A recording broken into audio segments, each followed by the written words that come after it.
this is like fun with other, running friends. So I'm like, I'm going to do it because I knew it would put me in a good mood. You are my BRF. What's happening, Eric? There for your victory lap. Yeah. Whoa! How did that happen? How did you do that? And all of a sudden I go to zip it up and I'm like, why is the zipper in the front right now? 0 out of 10 on the recommendation scale. I am literally crying from laughter and from so much love. Oh my God. It's like icing off for your cornhole. And he just smashed Arnie like that and said, you stay out of this, Arnie. And But I don't run to stay sober. I get to run because I am. Ellen, there she was, a halo over her head. No, it's not very true. Okay. And he steps to the side and just gestures. Here's the tinkle pot. I don't need to tinkle. 1, 2, 3, 4.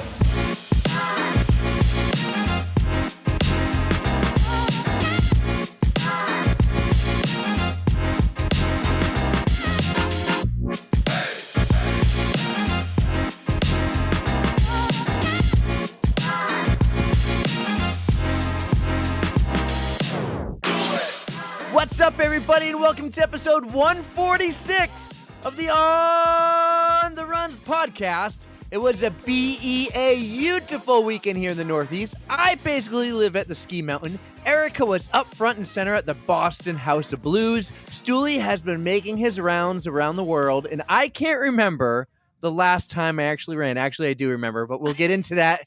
Before we get into all that, I need to say hello to my kick-ass rock star of a co-host, 6-star Erica. What's up? Not much, buddy. How are you? You sound like you're in a great mood. You had a lot of skiing done this weekend. So I went skiing on Monday.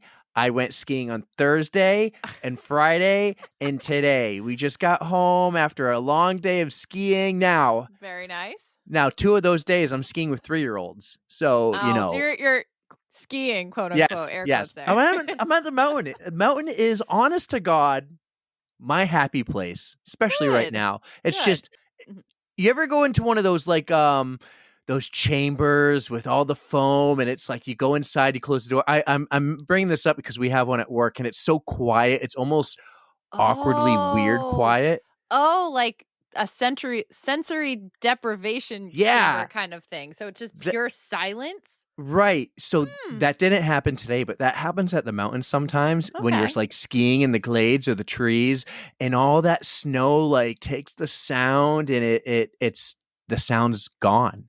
Like the noise you hear is, I don't know what it is. So it's kind of weird, but it's peaceful. Mountains are peaceful. Mountains are my happy places. Summertime, springtime, fall, wintertime. I love it. That's why I was running up the hill all the time this past summer. Very nice. Yeah, that was me. The mountain is your happy place. The rail trail is my happy place. But yeah, I will not be there. Flat rail trail, easy for you. No pretty, hills. It's beautiful. It's known. It's gorgeous. I don't know. It's safe. Yeah, but it's too icy at this point, so I won't be there for a few months. I remember I ran the rail trail a lot last year, and it was rough. It was icy and snowy. We haven't hit that point yet this year. But I mentioned earlier, it's been a full month since I ran. Can you believe that? That's a long time to not run. But you must be keeping up your endurance with the skiing. Maybe not so much with the 3-year-olds around, but I don't know. Someone was asking the other day, February challenge, what's the name for it? I think I came up with a clever one. All right. February's second chance. Okay. It's for all those people who had a New Year's resolution and they failed within a couple days. I didn't have one, but I'm saying February's your second chance. Why not? Start That's over. A great idea. I like that. I think I will run tomorrow, though. Tomorrow or Tuesday. Well, today's Tuesday when you're listening. But it's too damn cold out. I'm so sick. I'm going to do a treadmill run. Well, last time I ran was those. with you on Christmas Eve? Or was that Christmas Day? No, that was Christmas Eve. That was Christmas Eve morning. Yes. That's the last time I really ran. Snowy. I mean, I might be running chasing the kids, but that's the last time I really ran. Gotcha. Well, we got to get you back in the swing of things. You got any races that you're looking Zero. to sign up for? No? No, none. Come on, gamophobia. You know me. Not even to pace me for my Ghost Train race that I actually got to sign up for this week. You signed up for Ghost Train. Someone else signed up for Ghost Train too. Yeah. Someone's making the trek across the country. Guess who's coming? challenging me to an ultra marathon. Mr. Ultra Chad, as I like to call him. You're pushing Calling the buttons, me out. man. Calling me out. Chad So- Ultra gonna get you. If I want to do Ghost Train, when is it? Ghost Train is October 18th into the 19th, and there Okay. are 5 different races you can choose from. Okay, what race is Ultra Chad gonna do? I think he's in for the 30-hour ultra marathon, same as me. See, if he was doing like, was there 6 hour? There is a 30-miler and then a 15-miler. There's a relay, and there's Okay. I think there's something else. There might even just be a 7.5-miler. Okay. I want to know. I told him that you should hopefully still show up to cheer / maybe pace me for a lap. And by pace me, I mean walk a lap with me. So, hey, maybe you'll be there in some I capacity. want to know who's going to be at Ghost Train this year coming up, and tell me what race you actually signed up for. Like, if Tara Pterodactyl was doing Ghost Train like she did Hamster Wheel, I already got what'd her she on do? board 6 hours at for- Hamster Wheel? Like, She did if I had 6 someone, hours. if I had someone I could do it with and kind of do the run walk thing, Mm-hmm. not have it be like a real race I'm training for, I would train for it. But Well, I already got her on board to help pace me during one of the like early morning laps or something like that. So, But this I is need dancers. awesome. Who wants to pace Ultra me? Chad, or as he likes to call himself, Chad Ultra, is coming to New Hampshire to hang out with us. Yeah, we're gonna make sure we show him a good time. We'll make sure he's set up real nice. What about an in-person recording? Why not? That'd be Yeah, great. it's more of a chance for us to practice with new equipment and stuff, and Sure. maybe get different camera angles and all that. I think we can make that happen. All right, cool. Where's he staying? Is he staying in your spare bedroom studio, or has he We got a haven't- place? We haven't talked about it yet because he was just asking me about airport. So I did tell him Manchester. about MHT, but Yeah. His wife might be coming along too. So who knows Ooh. if they don't care about having a lot of space, the spare bedroom's more than welcome to be here for them. So Yeah, we'll see. maybe if We'll your talk. cats are still fighting, maybe one of them would sleep with him. Like, Oh, maybe yeah, We'll are they see. good, by the way? Are the cats good? they're better. They're getting better. Yeah. Okay. They've been just staying in their own areas lately. So there's no fighting, but they're just not cuddling together like I like them to. Well, speaking of ultra marathons and epic badass shit, I'm sure you might have saw this on Instagram, and I'm Mhm. sure you know who I'm talking about. But have you ever heard of Sophie Powers? I know exactly where you're going with this, Mhm. and this goes more to the treadmill side of things, also. But Yeah. yes, I do not know the results. You're gonna Do fill me you? in? I don't know the final results, but let's go back to the beginning. Yeah. Last May, she emailed our friend Mike Seaman, CEO of Raccoon Media, Mhm. which is also the Boston Run Show. And in the UK, the massive, like you see the pictures, it's massive, the National Run Show. Okay. Yes. She emailed him and says, I'm thinking about attempting a Guinness World Book Records, attempt of 48 hours on a treadmill. The current record for 48 hours was 340.4K. What does that equate to mileage? Don't know. I'll pull up the Google machine Sorry, here. I'm like, I'll pull up that's the a Google lot machine. of KMs, though. Damn it. Well, just think of the hours. 48 hours. Could you do 48 hours on a tread? Well, I did 2.5 hours this weekend, and that pretty much like killed my resolve. So probably not. But 48 hours just going straight, that's hard to do wherever you are. All right. So 340.4 kilometers is Uh-huh. 211 and a half miles. No, I cannot do that. That's a hard pass. My So- body physically cannot do that. So Sophie emailed Mike saying, I'm thinking about attempting this, and you would ideally do it in a controlled lab, but why not do it at the run show in front of all these people who are going to walk by? How cool is that? Right. So she's been running for 48 straight hours this past weekend at the National Run Show, attempting to break this record. And we don't know the final results, but with 3 hours to go, she already hit 360K. So she already crushed it by Oh over my 20K God. with That's 3 hours to incredible. go. So incredible. One of my favorite story posts I saw, I think this was on Mike's story. It was on one of the stories. She's laying down on the floor, sleeping, and someone is like taking her shoes off. So she's already passed out, and someone's like quietly untying the shoe, taking the shoe off, getting her Uh-huh. comfortable, taking a little power nap. Yeah. But yeah, 48 hours over 360K, which is, by the way, on the Google machine, 223.694 miles. Oh my God. Yeah. I have a lot of respect for people who can do that. I mean, honestly, the 14 miles I pulled off this weekend is probably like my max. I think I've done 22 before, but even that was like, I got to take a break. I want to eat a sandwich kind of thing. But her resolve, I am so impressed.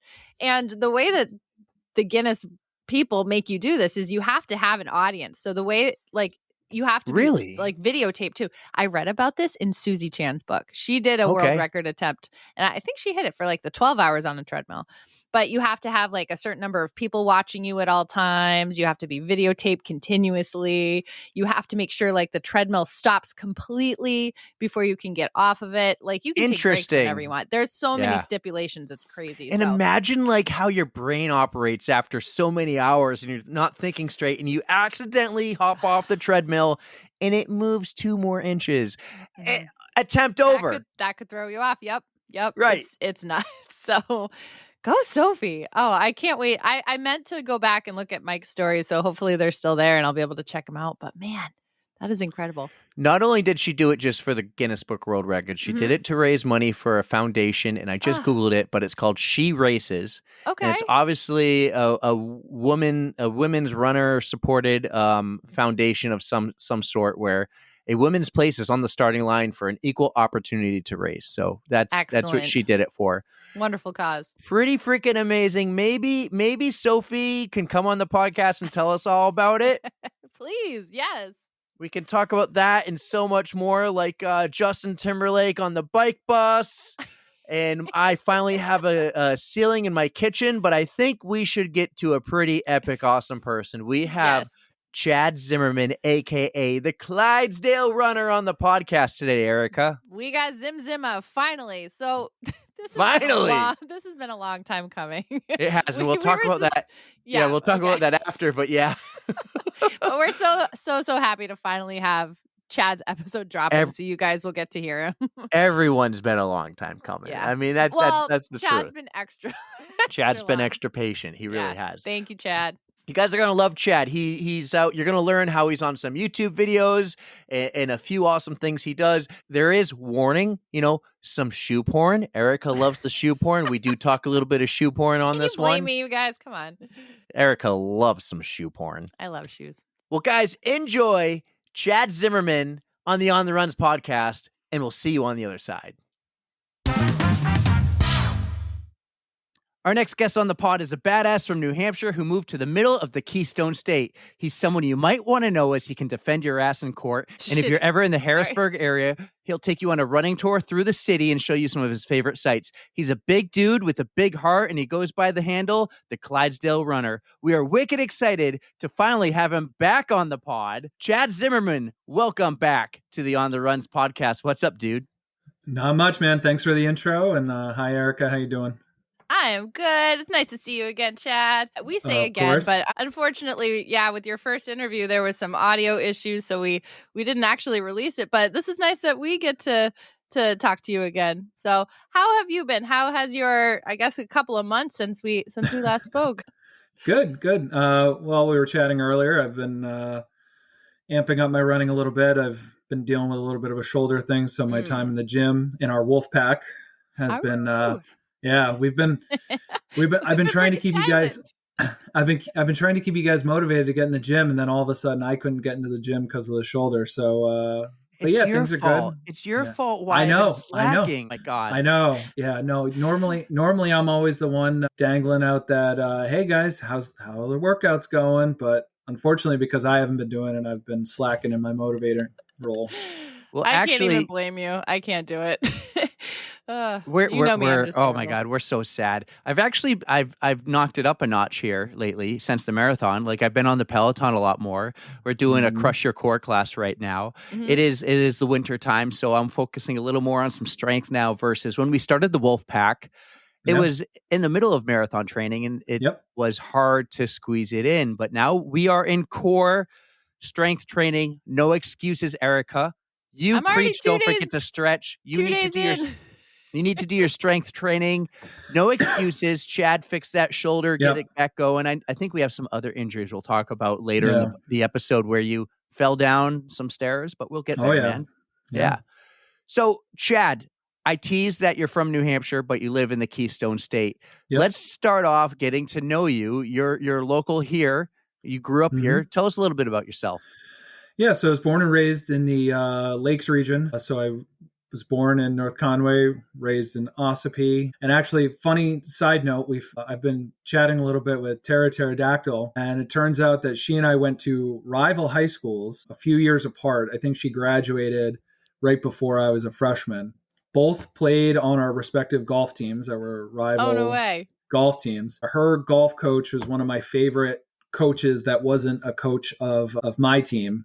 He was just a real great guy. So Tara and I, and then we kept chatting, and it turns out we know so many people in common because, I mean, you're in New Hampshire and we lived about 40 minutes apart, or not even 40 minutes. So went to high school, Kingswood, which is in Wolfboro in the Lakes region, great resort town. Went to college in North Carolina, Elon University.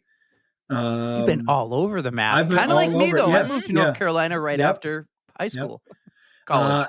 And then after college decided, well, my dad was a lawyer in the Northeast in New Hampshire. I had decided I was going to follow his footsteps. And so I went to law school at Penn State Dickinson, which is in Carlisle, Pennsylvania. Very shortly after starting law school, I met my wife in a story that is actually pretty fun and funny, and we can talk about. And actually circles back to a common friend that Eric and I have. Right. I met my wife at a Halloween party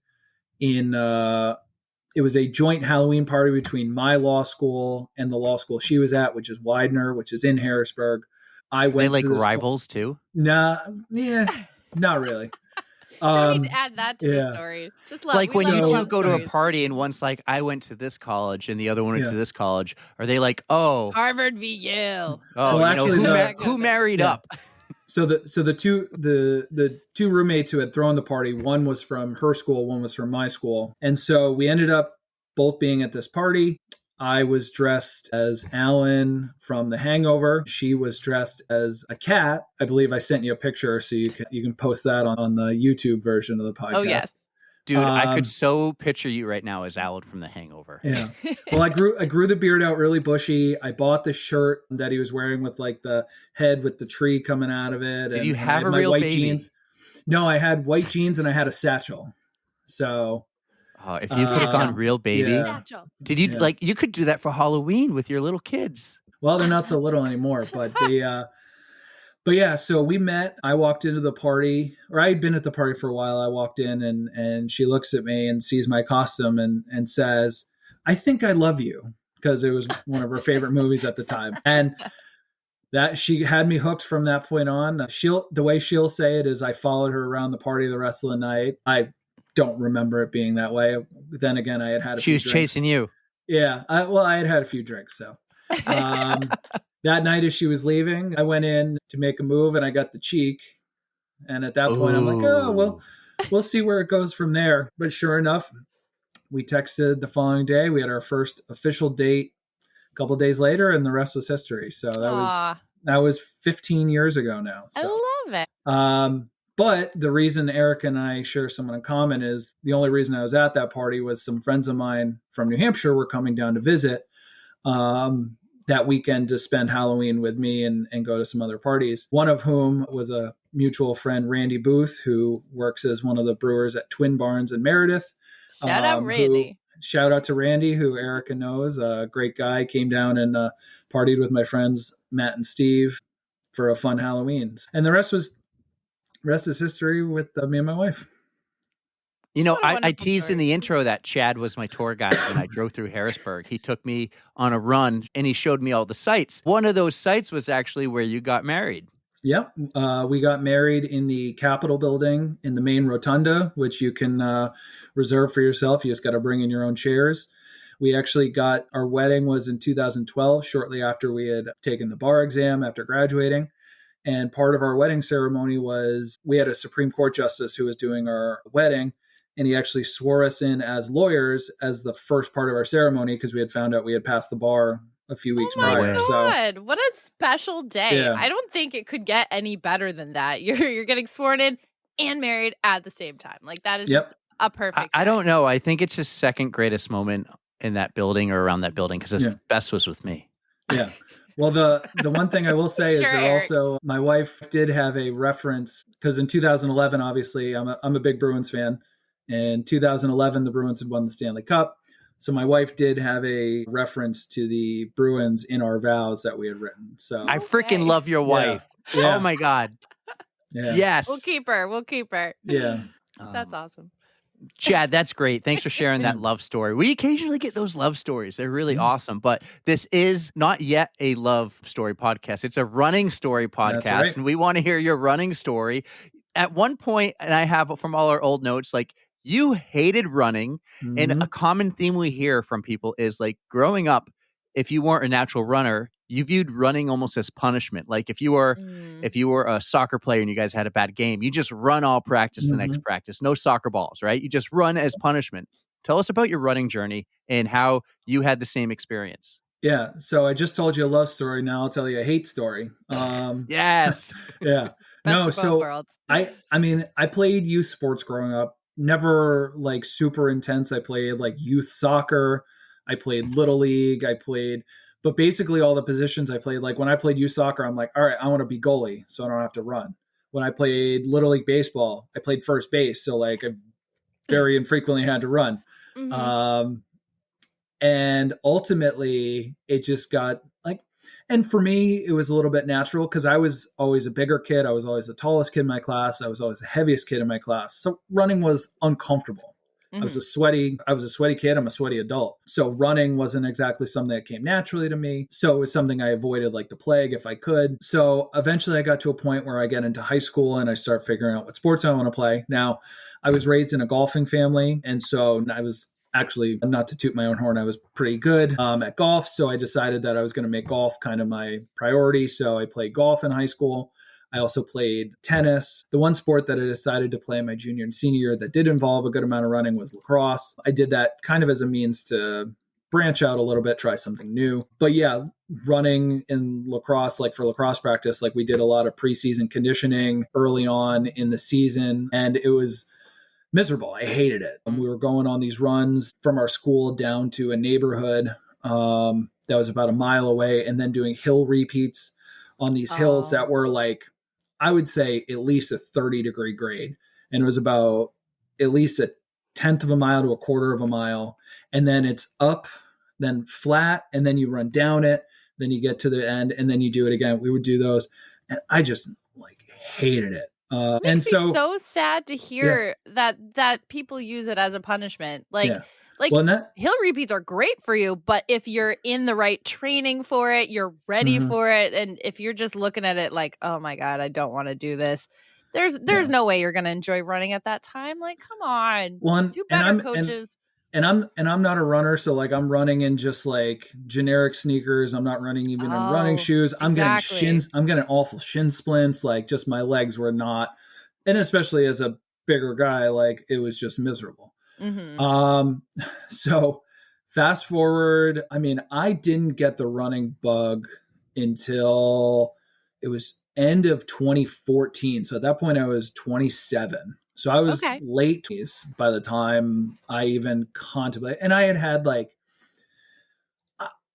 I mean, there's no way to sugarcoat it. I was a very heavy, out of shape guy. I got into a point where like I would have these bits and spurts of getting motivated and go to the gym, and I'd lose a little bit of weight, and then it would come back, and then it was just constantly yo-yo up and down, just not healthy.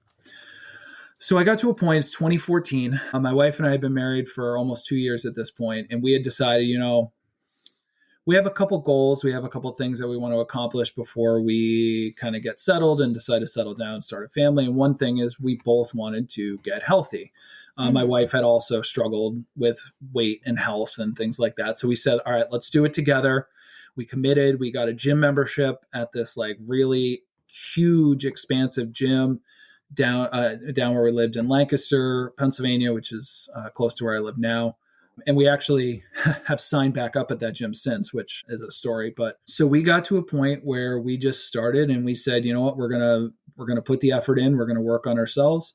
And we started getting up every morning at 4:30, the door by 4:45, at the gym by 5. And we were working out for an hour hour and a half before work. We would go home, shower, eat breakfast, and then our offices that we worked at were actually across the street from each other in downtown Lancaster. So we'd drive to work together. And like that was our routine. We would do that 5 days a week. We would, and then on Saturdays, we would also go and we'd do like yoga and go to the gym and stuff. And, but so when I was doing that, I was doing like cardio on the bike. I was doing weights. I wasn't running just because I still didn't like it at that point until it was late 2014. It was maybe like October. My best friend, Steve, who at the time lived in Columbus, Ohio, said to me, he's like, hey, look, the NHL All-Star Game is going to be in Columbus in 2015, and they're hosting a 5K. Hockey. We're going hockey. It's a hockey motivator. So he says they're hosting a 5K race right out, starts at the arena. It's NHL themed. Like, do you want to come out and do it? And I was like, okay. I had no idea how long a 5K was. I was like, yeah, sure, whatever. Like I had never done a race before. It's fine. Obviously, the first thing I Google is how far is a 5K? See that it's 3.1 miles, and I say I can do that. Yeah, that's not a problem.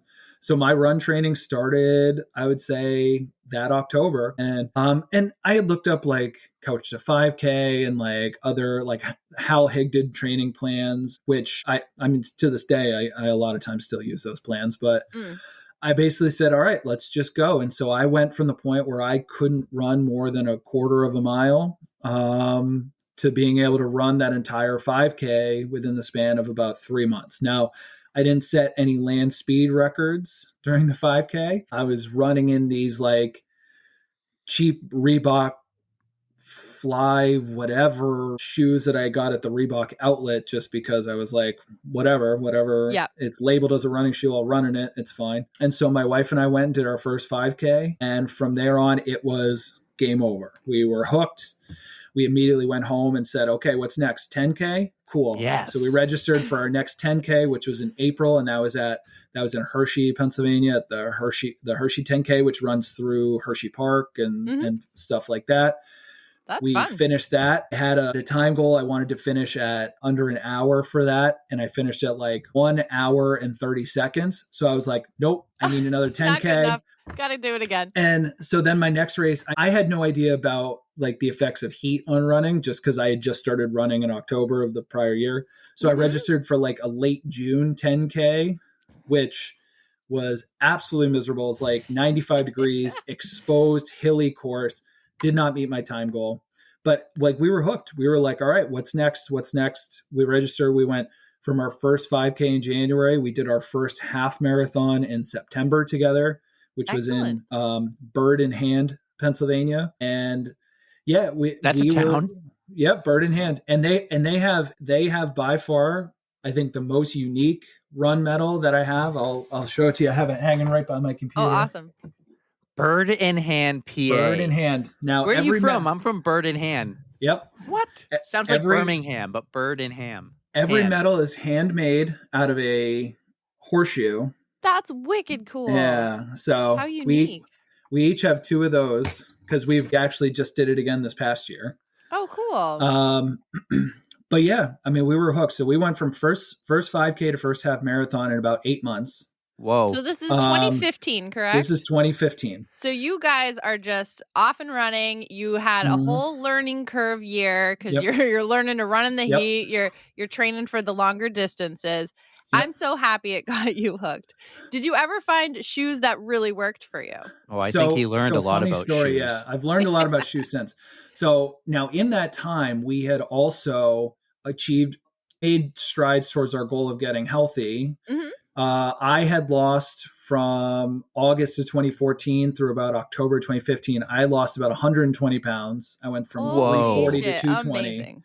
And my wife, and you're a big dude now. And And so my wife lost 80 pounds. So combined, we lost about 200 pounds. Shit. Nice. So we ran it all off. And then we said, all right, we've run the half marathon. What's next? So the conversation shifted from, okay, what do we want to do now that we've kind of gotten ourselves healthy? What do we want to do before we start a family? Now, there were 2 things that we said. We said we wanted to go to Europe together and we wanted to run a marathon. So I the wheel starts spinning in the old noodle and I say, you know what? Like, let's kill two birds with one stone. I'm Mr. Efficiency. I'm type A. Let's get things done. So I said, well, how about we go to Europe and run a marathon? Now, this is back in the day when like I had no idea what like marathons were even around. Like, I was know how like, far a marathon was? Oh, I knew how far a marathon. I had run a half, so I could extrapolate that. But so we had I find it's funny sometimes someone will be like, "Oh, I'm running in the Chicago Marathon," and someone from Boston will be like, "Wait, is that like the same distance as the Boston Marathon?" So people don't actually know. Sometimes it's funny. Yeah. But so we ended up saying, okay, well, we want to go to Paris. So when's the Paris Marathon? And it turns out it was in April the following year.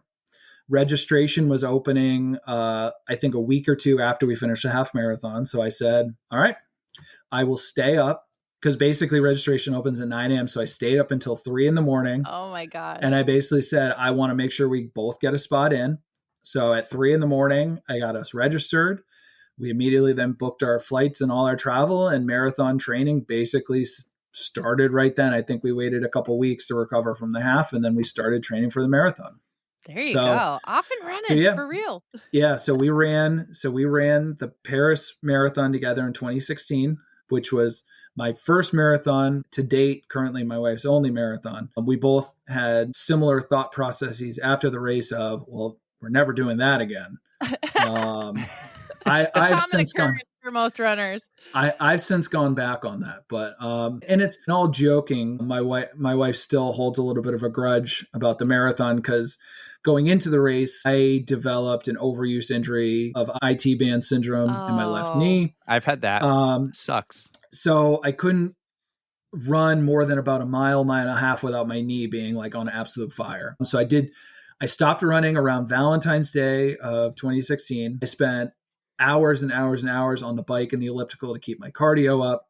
Couldn't run the last 6 weeks before the race. Went out, ran the whole first half, and actually technically quote unquote PR'd in the first half of the race because I just had so much adrenaline. You're in Paris. Like, I mean, I'm going to run this race. Yeah. Never a doubt in my mind that I was going to run. And then my knee was in such bad shape at the halfway point. I said, okay, you got to run walk if you're going to finish. Started to do a run walk for about 7 miles till I got to mile 20. And I'm like, I can't run anymore. So I literally walked I walked the next 6 miles and I said to myself, I am going to run across this finish line. So I get to mile 26 and I say, okay, you have 0.2 to go. You're going to run this. At most, it's going to take you 3 minutes, maybe. Just run it.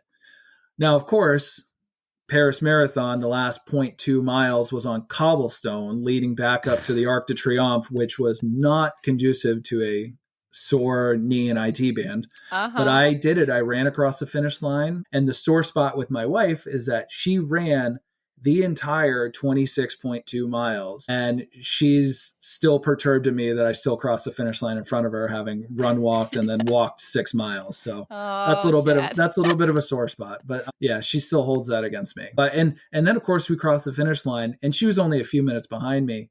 And we go to the med tent because they had been advertising, post-race massages, post-race PT.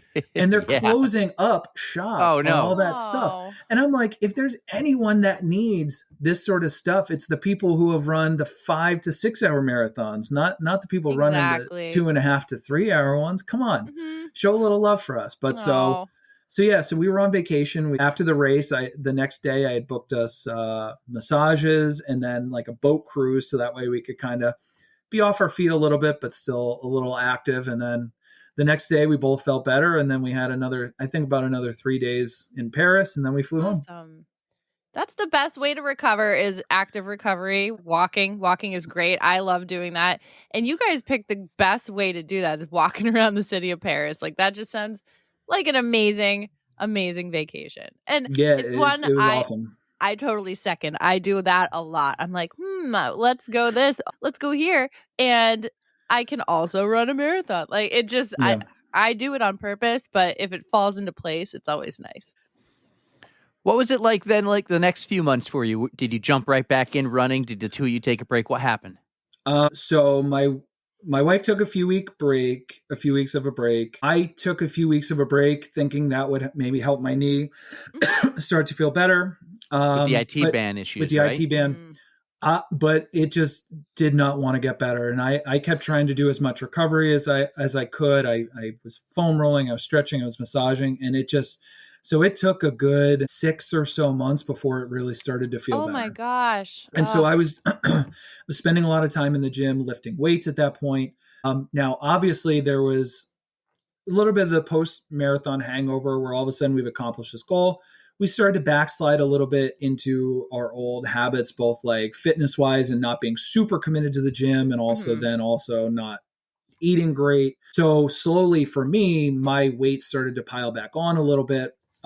And then we had gotten to the point where we said, okay, we've accomplished these goals. Now it's time for us to try to have a kid. So we found out we were And then surprise. pregnant. Yeah. Well, we found out we were pregnant with our oldest in February of 2017. And she was born in October 2017. So when I had finally started getting back on track with I was playing in a rec hockey league as a means of getting some cardio and other stuff in. I was still running casually occasionally, but nowhere near what I had been before. I had just kind of, I don't want to say fallen out of love with it, but it just didn't have as much of a hold on me. Gotcha. I had kind of other priorities with getting ready. Like I was working, I was in a new job at the time, working a lot more. I was stressed out about kind of the job in general. The job itself was stressing me out, just kind of the nature of the work I was doing. I was doing family law, and it was just really bothering me doing that. It just kind of wore on me a little bit. So between that and then other factors, I just kind of stopped running. And then I said, I need to get back on track. I registered for a half marathon in October, thinking, hey, I got a race on my calendar. I'm going to train for it. No. Did not work. Yeah, no, I just, throughout the summer, I just didn't really, and I was running it with a friend and he was training. I wasn't. And we're like, all right, we'll run together. And a few miles in, I'm like, go, dude, just go. And so the Hershey half marathon was a miserable experience for me. Weather was beautiful, but it was hilly and I just was not trained for it. Gotcha. And the race was about, I think it was like 2 weeks before my daughter was born. So yeah, like just priorities had shifted.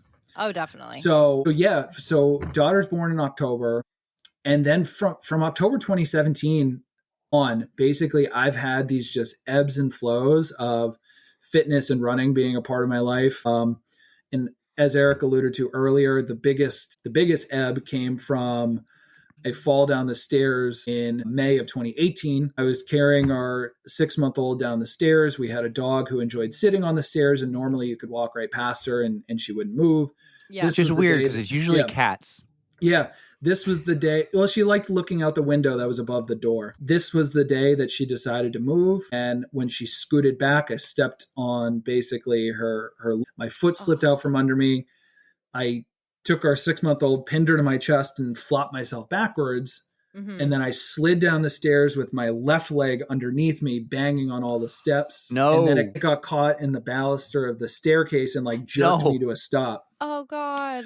So we get down, I'm down at the bottom of the stairs and our daughter's just enjoyed the ride. Like she's sitting there happy as a clam. I'm like writhing in agony. My wife was upstairs getting ready for work. This is on a Friday. She runs down. And our daughter only starts crying when my wife gets downstairs, like, oh my God, is everything okay? And she starts crying. And I'm like, yeah, she's okay. I am not. I hobble my way over to the couch. I know something's wrong with my leg. My wife drops me at the ER, drives our daughter to daycare, then comes back and meets me at the ER. They basically tell me I have a sprained ankle. They took some x-rays of my ankle. They're like, yeah, you have a sprained ankle. You'll be fine. I get home later that day and I'm laying on the couch with my leg elevated in the chintzy little air cast that they put in that just goes up the sides. And I look at my left leg and it's really swelling on the like outside of my calf. And I go to push on it and I can literally feel the bone moving in my leg. Oh God. And so I call my wife, she's at work and I'm like, hey, you need to come pick me up and bring me somewhere else. My leg is broken. Something is wrong.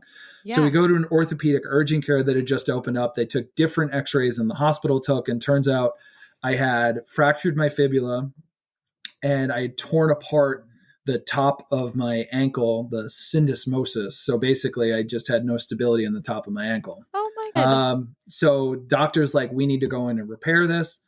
They went in, they put a couple screws in my ankle. I was non-weight bearing for about 12 weeks. Then I had to have the screws taken out 12 weeks later. Then I was non-weight bearing for about another 3 to 4 weeks while I was recovering. And then I had about 6 to 9 months of PT. So we're talking almost a full year of being out of commission. My physical therapist cleared me to start running at about, I would say 3 months of PT, but I just didn't feel comfortable doing it, being a bigger guy and having in that interim putting on a lot of that weight that I had lost because my physical activity was basically nil. Yeah. So that was the biggest. And so recovery from that, I didn't recover until about mid 2019, give or take. And that's when I first started running again. So I would run when we were in my office in Harrisburg, which I pointed out to Eric. We had a gym in our office building. So I would go for runs over my lunch break, come back to the gym, shower, and then put my work clothes back on and go up to my office. So that was going well, and weight started to come back off again, and things were feeling good. And then all of a sudden, COVID hits. And now we're not in office. We had moved, my wife, my daughter and I had moved into a new house, end of 20 or September 2019. So 2020, we're in a new house. All of a sudden our daughter's daycare is closed. She's home with us full time. My wife and I are trying to full time work from home, keep her entertained. So fitness just kind of flew by the wayside for several months. You just had wrenches thrown at you. Yeah. Like you gotta, what do they say? The dive, dip, duck, dive, and dodge or something. Yeah, the 5 Ds of dodgeball. Oh my God, right? So basically fitness took a back seat because we had so much else on our plate. Then finally things start to get back to normal towards the end of 2020. And then we get the ultimate curveball, which is actually something that Eric and I share in common. And that end of 2020, my wife and I find out that we're pregnant with twins. Ta-da! Yeah, so we went Twin dads. We decided we were going to go for kid number 2 while things were in a good routine and rhythm, and then we find out we're having twins. So that definitely threw a wrench in things because now all of a sudden, instead of taking care of one kid, I'm taking care of 3 kids and a wife who had a C-section. So she was recovering from that. Isn't the C-section like one of the coolest things you've ever seen in your life? It's terrifying being in there just because, and I'm not someone who's like scared of blood or anything like that, but just being in there being like, oh my God, there's like an actual major surgery happening. And I'm sitting up here comforting the patient. You don't get to like go and watch any major surgery ever. That's not a thing. But when it's the birth of your own kid, you get to go in. You're the last one in the room. Yeah. I remember they brought me in and they're like all ready to go. They all have like the knives and everything in their hand, and they're like, "Hey, sit down here." And I'm like, "I don't want to sit. I want to watch." Yeah. And it was the coolest thing I've ever got to like view with my own eyes. Yeah. It was so freaking cool. Yeah. I stayed on the upper end of the curtain, except for when it came time to cut cords, which obviously I went down and did. I will say that one thing that my wife is always somewhat proud of is that our twins made it to about just after 38 weeks. And both great. Twins were born, boy-girl twins, both born healthy. And as the OB ended up performing the surgery or the C-section, when she basically started doing what she was doing, she looks in, she's like, wow, there is a lot of baby in here. Because we had 2 twins who were both over 6 pounds. I think combined they were like 13.1 pounds or something like that. God. So two very healthy babies who unfortunately they're now about 3.5. And our oldest, who's just turned 7. When were they born? May of 21. Okay, my boys were February 21. Yeah. So our oldest is like 99th percentile for height and weight. So she's like me, very tall but strong. She loves gymnastics. You guys have so much in common. I know. And then the youngest 2, I think they're both in the 90s for height and weight. For being twins is something. So well, one thing we don't have in common is our twins are complete opposites. Mine were born at like 33 weeks. They were lucky if they're 3.5 pounds. We were in the NICU for 49 days. So our twin experience is a little bit the opposite. Like your boy-girl twins are probably much bigger than my boys who got about 3-4 months on your boys. He's also luckier where he doesn't have to be like, which one are you? Or at least that's just me. I'm like, Eric, which kid is that? He'll bring him in. Like, I don't know. It's a joke in the twin parent world when you have boy girl twins, because inevitably someone will ask you whether your boy girl twins are identical. And then you have to say, well, one has a penis and one has a vagina. So no, they're not identical. Other than that, yeah, they're pretty identical. But, yeah, that's an inevitable, and it happens maybe a couple times a year where people, and actually our pediatrician's husband, who used to work with my wife in her old job, asked that question. It's like, Jim, your wife is a pediatrician. Like, how are you asking us that question? That makes it even funnier.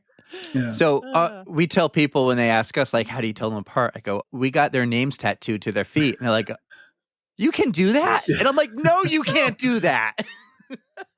Yeah. That's too funny. Yeah. Twin dad life is definitely something. But so basically that threw a wrench, because now all of a sudden, like, I would say during the last few months of my wife's pregnancy, when she was really uncomfortable, which I can't blame her for because she's carrying twins, neither one of us are sleeping great. Then we have the twins, and we're lucky if we get 45 minutes of sleep a night for months upon months upon months. So it's so different than one kid, right? So different. And it's the worst, because like we had our son was a decent sleeper. His sister, not so much. Even to this day, he'll sleep through anything. She's a little more fussy about it.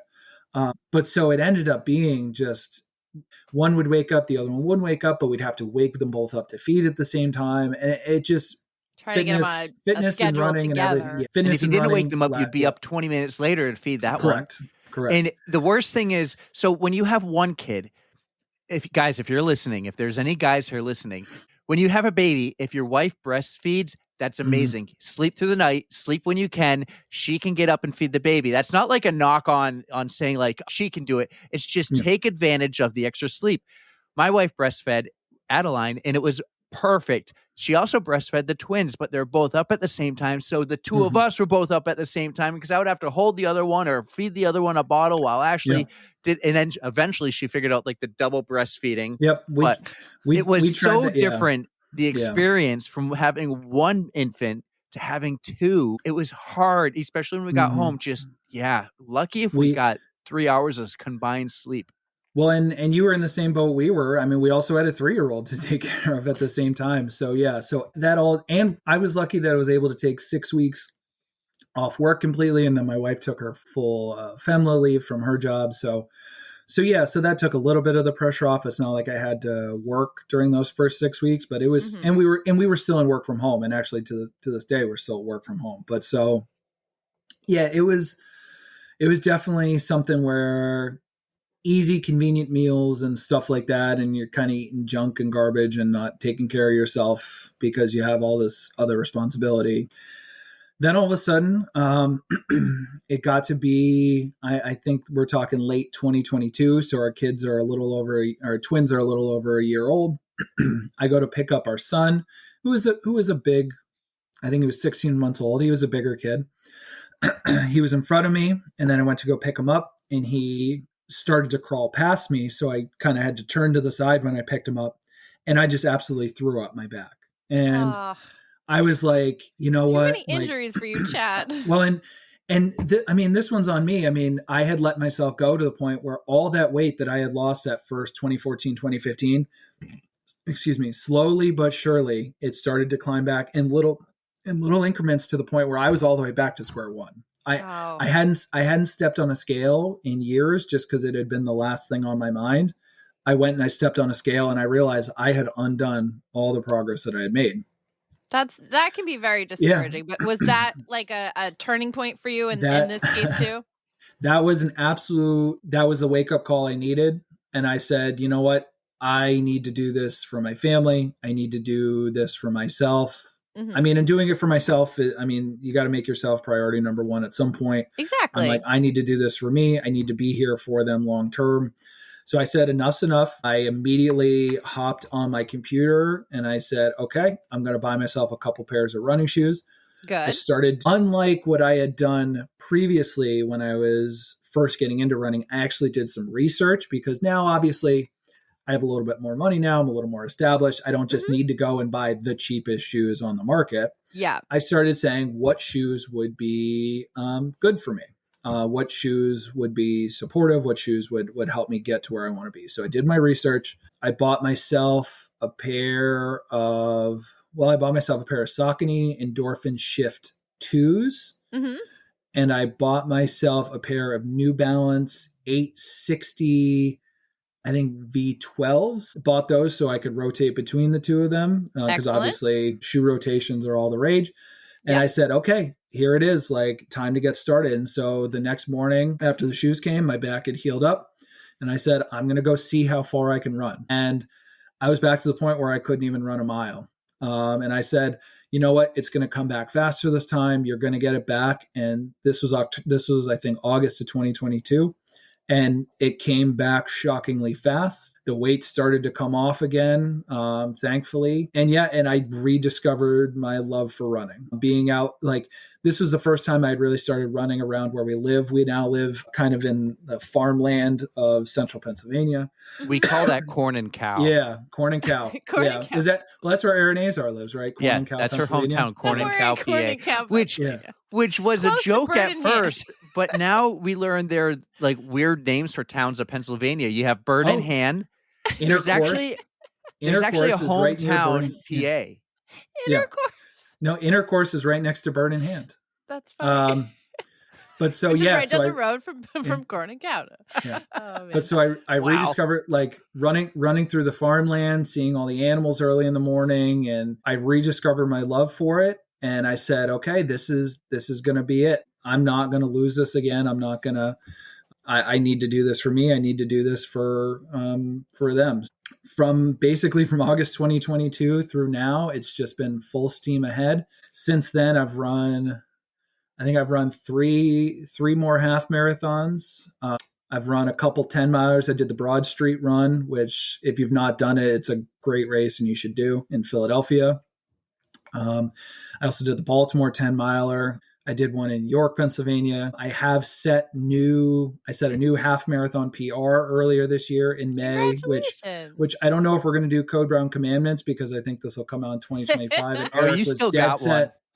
Eric was dead set on changing his podcast question. But so I set because I evolve. Yeah. I change with the times. Hey, mine is classic. Yeah. So I set a new half marathon PR earlier this year in York, Pennsylvania at their half marathon. I ran my second marathon in Wilmington, North Carolina earlier this year, setting a 44-minute PR. Congratulations. That's amazing. I made it through training without any sort of recurrence of the IT stuff. I had actually worked with someone who kind of helped coach me through the training plans, took things smart, and so I made it through. And it's full steam ahead. I am rip roaring ready to go. Just running it's a non-negotiable for me now. Excellent. For many reasons. One is physical health, and one thing I've discovered, which we'll probably talk about a little bit, is its impact and discovering just how big an impact it has on mental health as well. Absolutely. Well, I'm just going to give you kudos for starting over and not getting discouraged when you weren't where you used to be. Like, that is one of the hardest things to get past, when you just have to go back to square one, and you just knew that it was going to get better from here and you stuck with it. So big kudos to you. And look at you now, those big PRs, like 44 minutes. That is huge for a marathon. Like, you are just on the up and up, my friend. Congratulations. Thank you. And you like to use the term ebbs and flows. I call them waves, but the waves are real. The ebbs and flows are real. Yes. Like I go through those still today. Erica goes through them. We all go through them. Like, and then we had we have to motivate each other to, like, start a wolf pack to do more strength training. Yeah. And it takes, like, it probably only takes like a few weeks. Maybe they say it's 30 days to build a habit.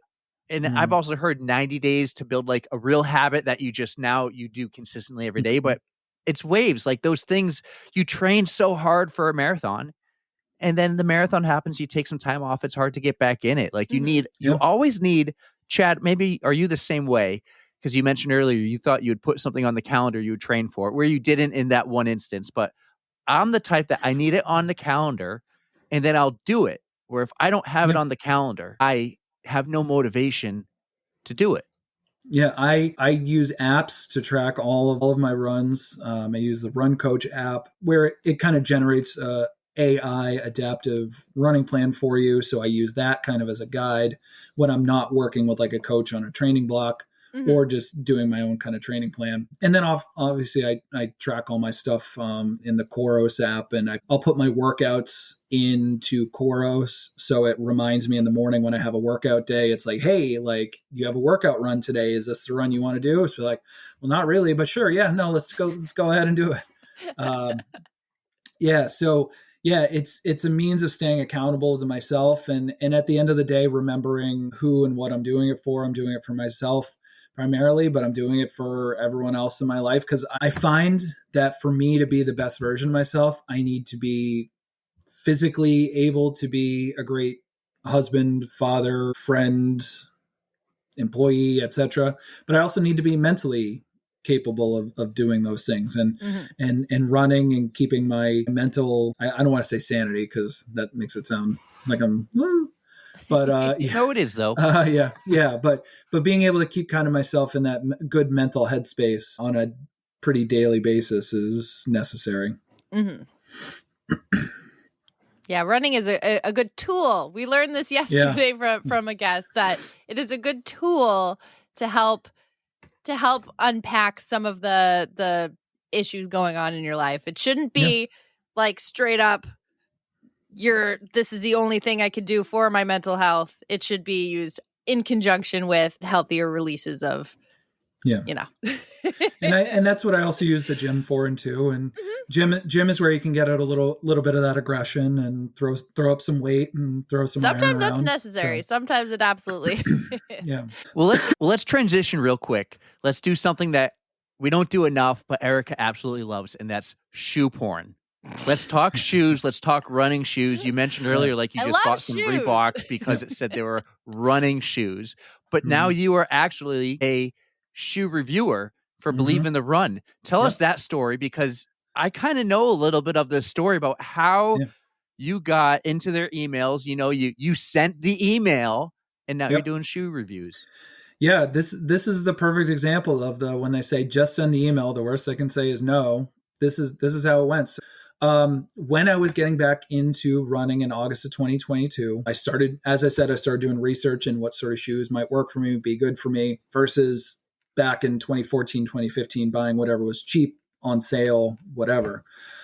So in doing that research, I ended up on ShoeTube, where there was a whole bunch of video reviews, and I stumbled across Believe in the Run and their podcast and all this stuff. And I was reading everything and trying to digest everything. But I got to a certain point where I felt a little disenchanted with what I was seeing and reading, because I looked at all these ShoeTubers and looked at all the people writing these reviews, and I say, look, at that point I was like 330, 340 pounds. Like, none of these people look like me. So I had to sort of take everything that they were saying with a grain of salt, because a shoe that works for them might not work for a guy my size. I might compress the foam differently. The geometry of the shoe may not work as well for me as it does for them. So I was starting to get frustrated with the fact that there was no representation. There was really no one out there like me that looked like me that was reviewing shoes. So I sat down, this is a little before Thanksgiving of 2022, and I wrote a very long-winded email, like I tend to do, expressing my frustrations, not with Believe in the Run, but just the overall shoe community, and saying, look, there's no one out there that looks like me that reviews shoes.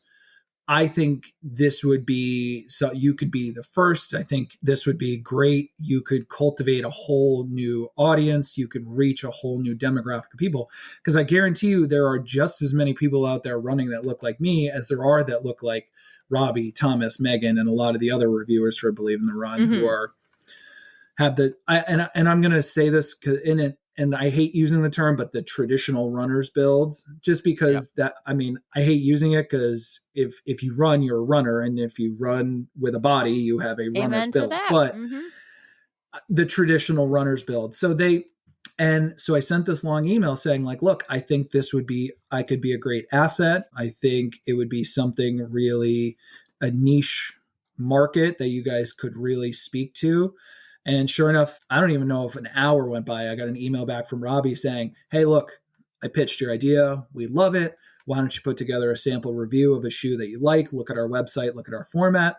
Later that day, I sat down, wrote a sample review, ended up sending it in. And a few days later, they said, we love it. Let's bring you on and we'll start getting you shoes sent. So How cool. so I got my first pair of shoes to review, the Brooks Levitate 6 Stealth Fit. I got it in end of December of 2022. And from then on, it's just been a whirlwind of new shoes constantly coming. And I think I probably get anywhere from 2 to 3 pairs a month usually. Sometimes the way the shoe market release works, like there'll be a month where I don't get any, and then there'll be a month where I get 5, or so they basically seed shoes that they think, hey, like we want you to review the shoe. We have a giant message board where all the shoes are listed, and we write our reviews. And there's usually 2 to 3 to sometimes up to 4 people reviewing a shoe. So that way you're getting a lot of different opinions, and my opinion is going to be potentially different from other opinions. Now, there's a lot of times I agree on a lot of the aspects of a shoe with someone who has the quote unquote traditional runner's build, but then there are times that there are differences. So you're getting a lot of different angles. Once my reviews started really taking off and becoming popular, like all of a sudden, like I was getting a deluge of Instagram followers like crazy. Like it just like every day I'm getting follower. I'm like, wow, this is really gaining some traction. You're putting out some really useful information. I mean, good. I'm glad people want to follow you and figure out what's going to work for you, what works for them, just different options. Yeah. And then slowly but surely, eventually it got to the point where things had really started to snowball. And then they invited me down to Baltimore. They're headquartered in Baltimore, and I'm only about an hour and 15 minutes away. So they said, hey, look, we want to do a video of you and Alex Hermanson, who on Instagram is Herm Runs. He's Herm. He's such a great guy. Just such an, I think you would hate the term inspirational, but like he just motivates a lot of people and really kind of does his own thing. He's hilarious and just generally a great guy. Mm-hmm. So they had been in talks with him, and they said, hey, we want you guys to shoot a video together, kind of going through what you think your best shoes are for bigger runners. So I go down, we record this video. We have great banter and great chemistry on, and they say, it very successful. It blows up, tons of comments on Instagram, but then also tons of comments on YouTube. And they basically say, hey, we want you to come down and record some more. So we recorded, I think like 3 or 4 videos together, all with like really great watch rates. Once again, my Instagram followers just kept churning. And then I got to a point where I had reviewed enough shoes that we decided that I would have my own dedicated like kind of column and corner of the website where I update it quarterly with what I think are the best shoes for bigger, heavier runners. Mm-hmm. So I basically update that quarterly to kind of take more obsolete shoes off that either aren't available on the market anymore or have been replaced by a newer model. So it's really, really kind of blown up and been pretty popular. I love the website. I'm on the page right now. I'm on your page actually. And you got all your shoe reviews here. You got like some stats with your runtime stats, your all-time favorite shoes, the Asics Super Blast 2s. So it's really cool. We know a few other people who do these reviews for Believe in the Run. We all Believe in the Run. I think they're great. I honestly need to, like, I'm a 220-pound guy. I think I'm 5 or 10 pounds under like Clydesdale qualifications for Ironman. And I need to review maybe a little more shoes for bigger guys then, because I'm not a little dude, and I'm going to read some of your shoe reviews because I've yet to do that. I watch your YouTube videos though. I love them. I saw the one the other day. I watched it again before we recorded here with you and Tom. And I was like, yeah, you're freaking awesome to see you doing that, man. And I love the story of just send the email. Yeah. And I love that they read it.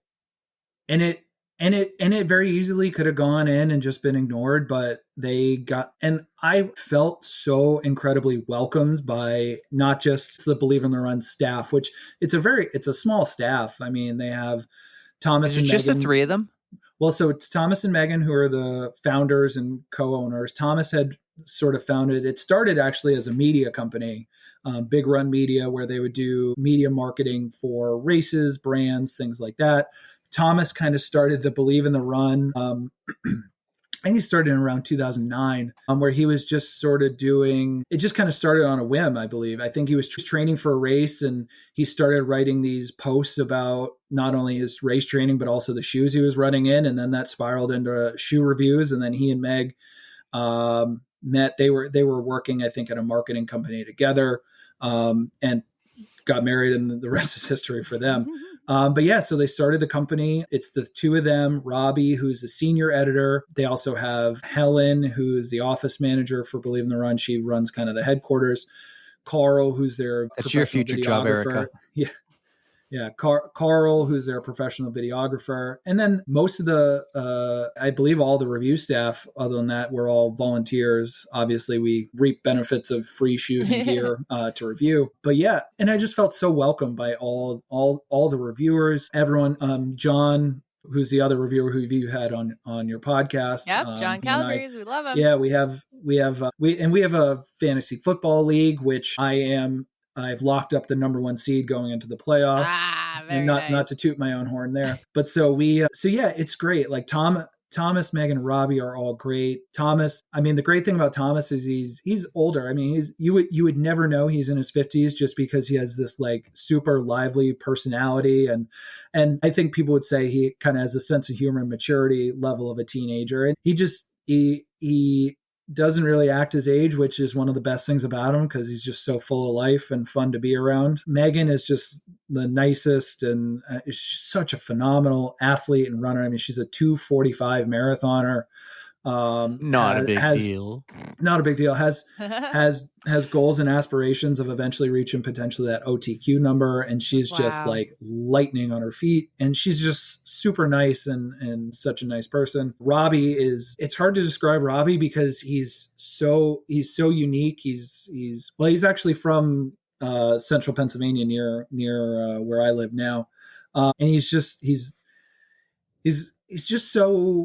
so like wise is the way I would put it. He was I believe a bassist in a band that toured around the country for several years. He also had a job where he worked, and I think he cleaned boats in a bay for a while, and like he just has all this life experience. And as a writer, he is probably one of the greatest writers that I actually personally know.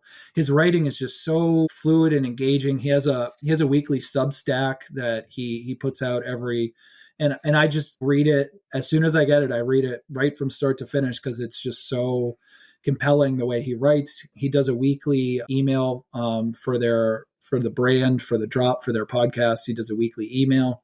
He's just so talented as a writer. Like even reading his shoe reviews, he writes a shoe review and you feel like you're reading this most extraordinary piece of writing, and it's a shoe review for a running shoe. It's crazy. You got to admire the amount of work and love that go into these reviews. I think that's great. Yeah, and it's great. Like I just love, and part of me for the role I play in the whole process, it's somewhat altruistically selfish because it makes me feel great getting messages from people on Instagram. And I literally have 2 to 3 messages a day from people like, hey, I watched the video. And I tell everyone, I'm like, look, reach out to me if you have questions, comments, like you want a personalized recommendation, which when people reach out to me, I gather a bunch of information about them and I'll give them a personalized recommendation. And I always tell people, I'm like, look, I'm going to give you a recommendation. My one rule is that after you get it, you have to come back after a few runs and tell me how I did, because that's just a way for me to kind of Monday morning quarterback and make myself better.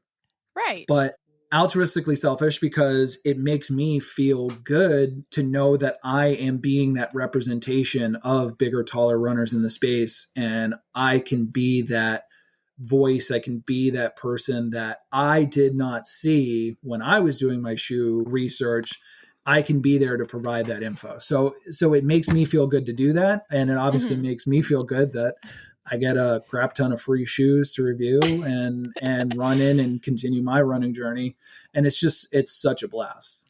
I don't think that's selfish of you. You're just playing a role in the running community that was not there before you showed up. You're just being there for other people and showing up. That's all you can do. So, I mean, that's definitely not a selfish thing. Were there any rules or standards they asked you to do or to follow when they started sending you shoes? Like, hey, we want you to run in these a total of at least minimum 5 times or get 20 miles in them before your review? Or do you have to return the shoes? Do you get to keep them? Like, what were some of the standards they asked you to do? So typically it's around 15 to 20 miles, which I will get in typically between 3 to 4 runs. Sometimes we get shoes that are under embargo from the brands, meaning we can't show or review it. There have been times we've gotten shoes that are on embargo for another 2 or 3 months after we get them.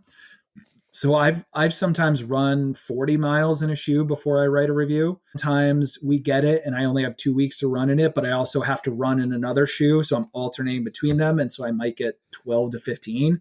I try to get, no matter what, at least 3 runs in a shoe. Just obviously first run, hey, is there going to need to be some break in by the time I get to that third run? And there are some shoes that I've run in where it didn't actually break in until you get to 30, 35 miles. And I didn't even get the full feel of it until after I had already written my review. Gotcha.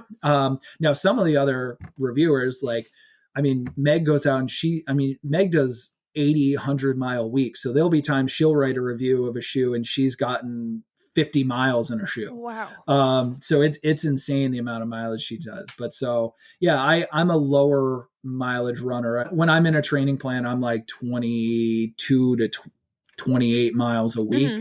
So if I have multiple shoes to review, there'll be times over the 2 to 3 weeks that we have to review it, I might get only 15 miles. Well, there you go. You can do the shoe rotation thing. Yeah, no, and it works out well. Now, there are some shoes, because I try and obviously have a tempo or a speed workout. Like if I'm getting the New Balance More V5, which is a max cushion trainer with a giant chunk of foam, I'm not going to take that on my tempo run. I'm just not.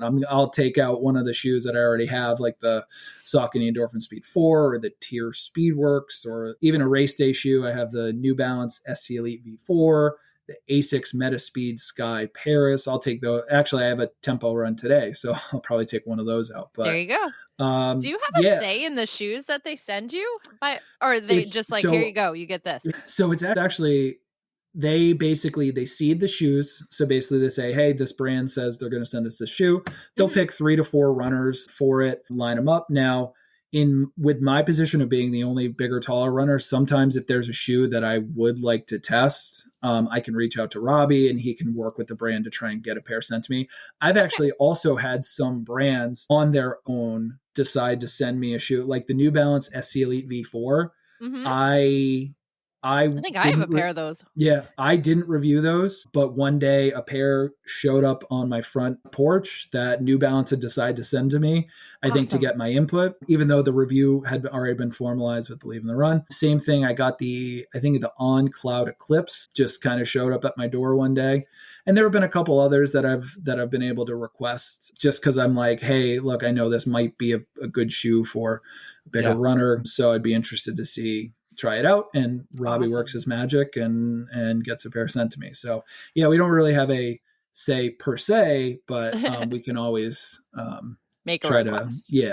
And are you taking notes while you're on the run or after every run with these shoes, or are you waiting for like your, do your 3-4 runs, your 15 miles, and then you do a review after that?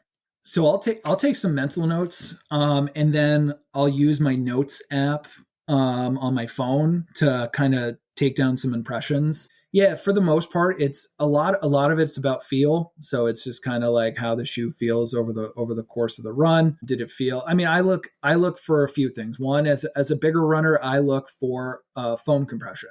Mm-hmm. I look for like, hey, if this shoe is advertised as like bouncy and responsive, I want it to feel bouncy and responsive. But if it feels just mushy, largely because of my size, like that's kind of a negative, because there are shoes that are designed to be mushy and cushy and stuff like that. Mm-hmm. And if that's the use case, then great. But if you're advertising the shoe as one that's bouncy, like, all right, that's It should be bouncy for all people. For all people. And then I look also like I don't quote unquote need a stability shoe, but I look for kind of like, hey, is this shoe, even though it's a neutral trainer, does it have some inherent stability in it?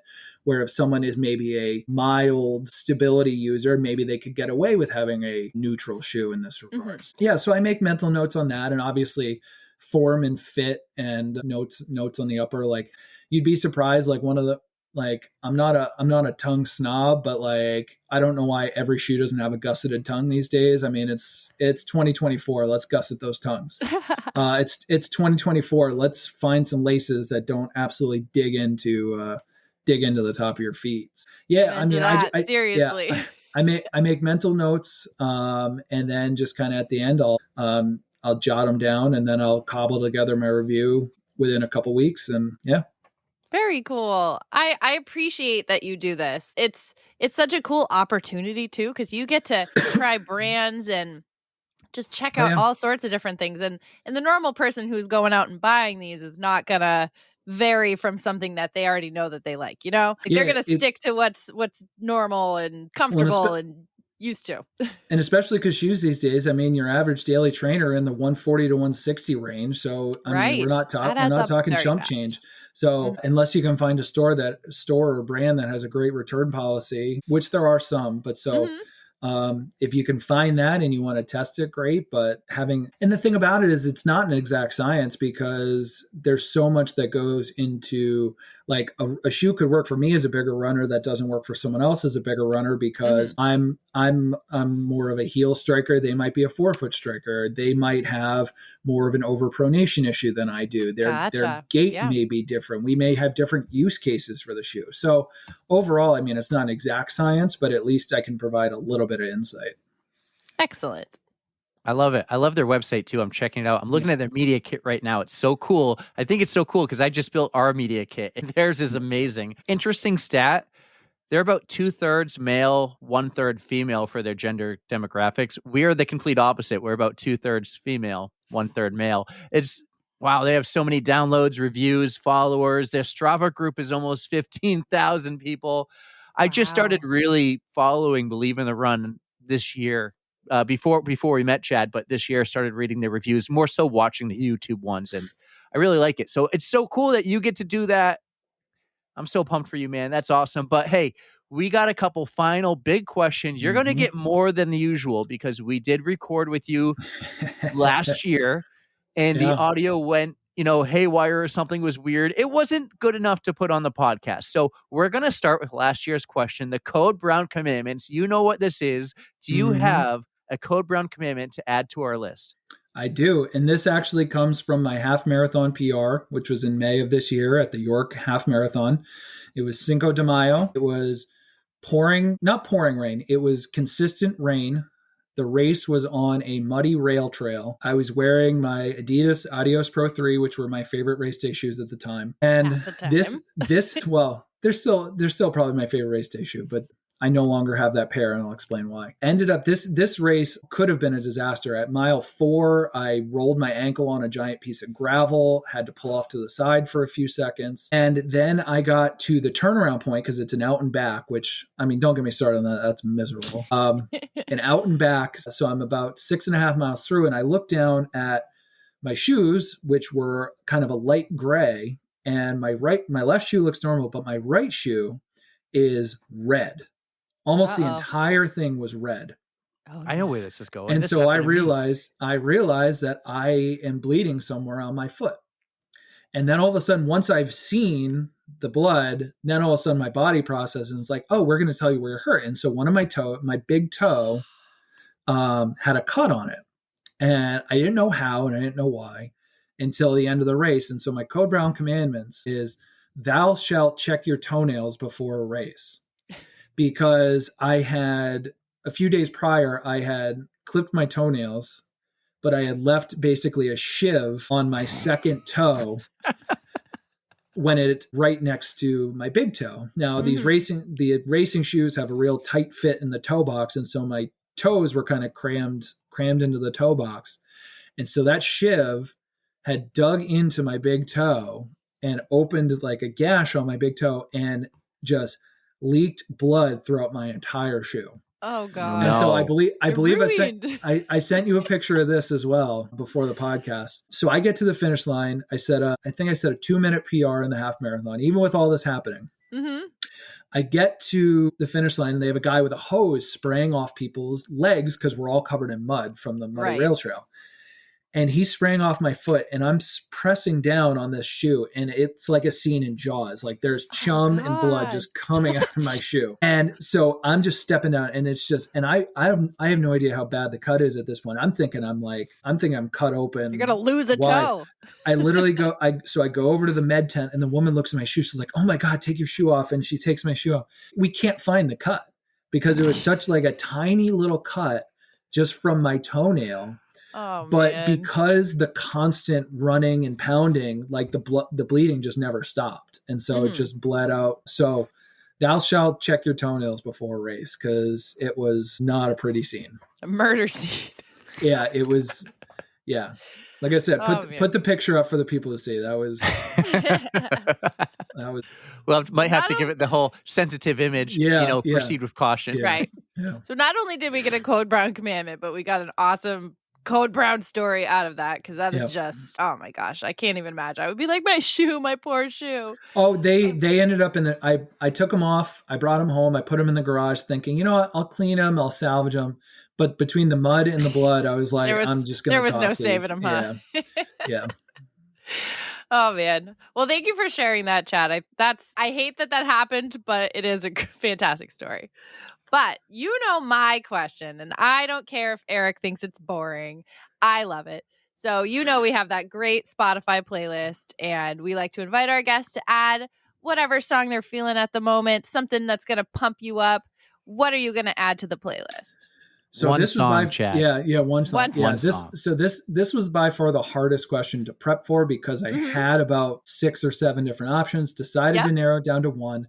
And then I laid down the law. Yeah. To the one song that no matter what, when it comes on, it has the perfect rhythm where my cadence just picks up and it can just perk me up and keep me going. And that's Andrew WK's Hard. Yes. Unfortunately, he understands the assignment. Yeah. Unfortunately, it's only about, I think it's less than 3 minutes long, like just over 3 minutes. I wish it was 20 minutes long because the cadence, it just, if you're ever feeling like Let's you're get slowing a party down, started. Come on, get a party started. Party hard. It's perfect if you have a really short interval to do or something. Yeah. And the cadence of the rhythm is so perfect to like about 180, like 175 to 180 steps per minute. And it just, I can't listen to it. I listen to music on most of my runs. I can't listen to that song on my easy runs because all of a sudden I realize I'm running a minute faster than I'm supposed to. Yep. Speed workout only. I wonder what that guy's doing today. Erica, you remember we used to party at Apartment 60 in college and we would like rock out to that song. The Dans, all the Dans lived in Apartment 60 and they would play that song. Good times. Absolutely. Yeah, between that and She Is Beautiful, like that's just Oh man, great album. Yeah. Blast from the past. Thanks for bringing that one onto the playlist. Kudos to you, man. Well, hey, I got my final question of 2025. The Code Brown commandments are done. You have answered the last Code Brown commandments of all time. Thank you for doing that. My new question. On the Run just having this huge pasta dinner. We're having all our guests from 2025 come, and they all get to bring a +1. They can be, I'm trying to keep it like running related, but they can be a running friend, a training partner, a coach. They could be a legend, an Olympian. They can be alive or dead. Who are you going to take as your +1 to the On the Run's pasta dinner?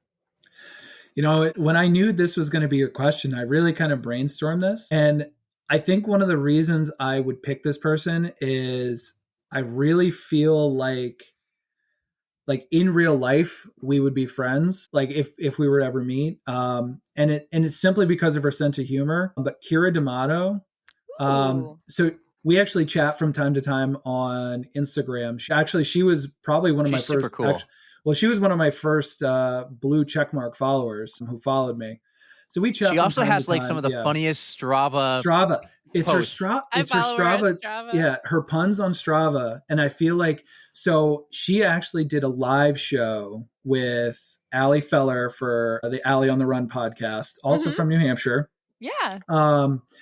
And so I had been listening to Allie for a long time, and she at one point had casually made a comment that she in her life had never eaten a peanut butter and jelly sandwich in her life. Wait, Allie or Kara? Allie had What? never, yeah. So Allie. So during their live show, they were going to be doing Truth or Dare. So I sent a dare to Kira to say, if you do Truth or, and Allie does a dare, you need to have her eat a peanut butter and jelly sandwich for the first time. Because she was shocked that she had never had one either. So the first dare that she did during this live podcast that they did at the New York City Marathon was this year? This year was have her eat. I vaguely remember this now. Yeah, that was my dare. Shit. That was my dare that I gave her. Yep. That's so cool. Yeah. So I can see you and Kira getting along really well together. Yeah. And so, so other than that, just trying to keep the running journey. I feel like she could keep me entertained no doubt. I mean, she'd be going a lot faster than me. I'd have to keep up. I might not be able to talk, but if she could if she could slow down to my easy pace and we could have a conversation, I feel like it would just be. But I feel like just sitting next to her at a pasta dinner would be a lot of fun. Well, Kira, I'll tell you this. Chad's an awesome guy to go running with, and he'll take you on a tour of Harrisburg, Pennsylvania, show you where he got married, bring you along the river, across some cool bridges that have no cars. So go on that run with him, and I'll join you too. I'll make the trek back over to Pennsylvania. But Chad, this was awesome. Hey, Chad, I got one more little question for you. Yeah. If I gave you a solid 3 months of training, who would win 18 holes of golf, you or Pterodactyl? If you gave me 3 months where I could just focus on golf, I think it would be close. I think she takes me down, but I think it would be close if you gave me 3 months to focus just on that. But maybe I'll give you 3 months. Maybe I'll give you 3 months, but also 3 holes. Yeah, I think she definitely still or shots, takes me whatever down, they call them. Now, handicap. now, if you make her play the back tees with me, maybe we're talking a different conversation. But I still don't even know if that's the case. I mean, she's just so epically good. So we'll have to do something. We'll have to do a sandbagger that Spit Chicklets does or something. Yeah. All right, man. This was awesome, Chad. Thanks for doing this again. I think we enjoyed it. This was a lot of fun getting to talk to you. You're super cool. I hope when you're back in New Hampshire, we can meet up for a run and do another recording together in person. Well, I do have a hope for an in-person recording at some point, which I think Erica's nodding her head. When are we going to do it, Erica? That's right. Let's quickly announce it right now. Yeah. We got 1 minute. Yeah.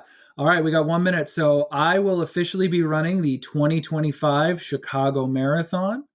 I'm running with an organization as a charity entrant called Still I Run. They're an organization that's geared towards promoting mental health awareness, ending the stigma surrounding mental health issues, and also kind of promoting the benefits of running on an individual's mental health. So I am fundraising for them, and possibly maybe when we're in Chicago, Eric and I can have a sit down and record a live episode. I'm going to have to bring all my gear. I got to pack extra for this, but I think that'll be awesome. Congratulations for getting in. That's going to be such an epic marathon to train for. Just beware of summer training. And I know. Yeah. I will be able to be right there with you. I'm so excited too. Yeah, no, it'll be a blast. It'll be my third marathon, and training in full starts late June. So yes, here we go to Chicago. We are Chicago bound. Yeah, I have no idea where Eric went. Yeah, I am. Yeah, no, there he is. It'll only be my second time ever in Chicago. We went for a baby moon before my oldest was born on the way to a wedding in Wisconsin. So. Well, it's an amazing place, and we're going to have such a good time out there. I'm so excited for you guys. Chad, this was awesome. Have a great 2025. Good luck with training for not only the Chicago Marathon, but the Pterodactyl Clydesdale Runner Golf Showdown.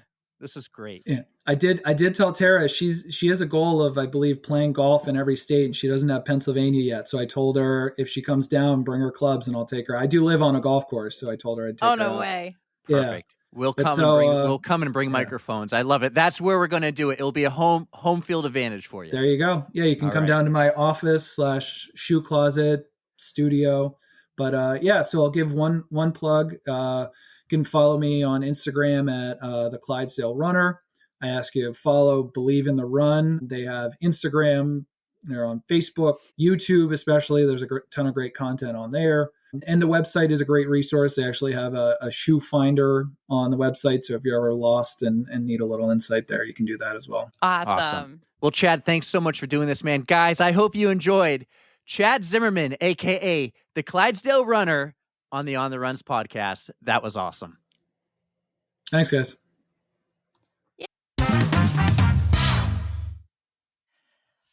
Chad Zimermann, we love you so much. Thank you for everything that you do for us on the podcast. Thank you for sharing all your stories. Thank you for indulging me with all the shoe talk. I love it. So, and thank you for reaching out to people saying you should go on this podcast, because that was pretty cool.